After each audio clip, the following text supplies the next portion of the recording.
I waited 25 years to get my revenge, and it was more than worth it. My mom was diagnosed with stage 4 ovarian cancer when I was in college. I don't know what my dad was thinking, I really don't. But as soon as mom was diagnosed, he started an affair with his coworker Jen. She was 2 years older than me, and she started integrating herself into my and mom's life. She'd go shopping for us, keep the house in order, help me with homework, and even sit with mom when mom was going through chemo. And dad and I weren't there. And I had no clue at all. I just thought it was Jen being kind to a family going through hard times. But I think my mom knew. One day, I was visiting her in hospice when she got real quiet and told me, "You know the way your dad has a vasectomy? You do know he isn't planning to reverse his vasectomy, right?" "Yeah, I know," I said. "Why?" She just looked at me and said, "I think you'd best keep it in mind." When I left her for the night, I kissed her and she held me for so long. "I love you. You'll be fine on your own." She passed away that night. Once again, Jen was right by our side. She helped us plan the funeral, brought us food, helped out around the house, and slowly started moving her things in. A year or so later, she had completely moved herself in and was part of our lives. I don't remember what made me suspicious enough to start digging, but start digging I did. I learned the affair began shortly after mom's diagnosis. I was sickened. I wanted to confront dad and Jen, but something else struck me. You see, during one of her visits, Jen mentioned that she really wanted to have children with her fiancé one day. When I remembered that, I realized it.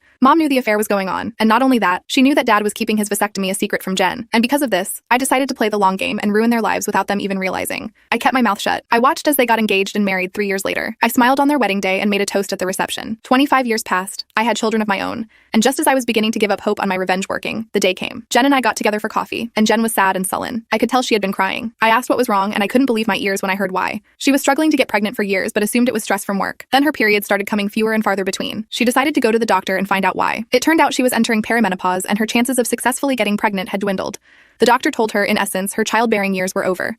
As I crooned sympathetic noises, Jen said, "It doesn't make sense. Me and your father tried so hard to have kids, but I wasn't able to get pregnant. I don't know why. It was then that I knew it was time." "You mean, Dad didn't tell you?" I said. "Didn't tell me what?" she asked. I was fighting every chance to smile as I played the "it's not my right to tell" card until she practically begged me. I should have won an Oscar for my performance. I told her about the vasectomy and that Dad had no intention of reversing it. You should have seen Jen. She completely deflated like a balloon. Her shoulders slumped, she bowed her head, and she sobbed in her hands. I wanted to rejoice, but I knew, though, that would make me look like the bad guy. So I hugged her and told her Dad was horrible for not telling her, that she deserved a different outcome and that he completely wasted her time. Once she had left and I was alone, I wept with joy and relief. That was the last time I saw or talked to Jen. A few weeks later, Dad called me in a fury. Jen had packed her bags and left, slapping him with divorce papers. She yelled at him for not being honest with her that he had a vasectomy he had no intention of reversing. He then asked me, "How could you do that to us? We loved you," I said in a cold tone. "You and Mom did a good job teaching me how to keep secrets." I hung up and that was it. I never spoke to him again either.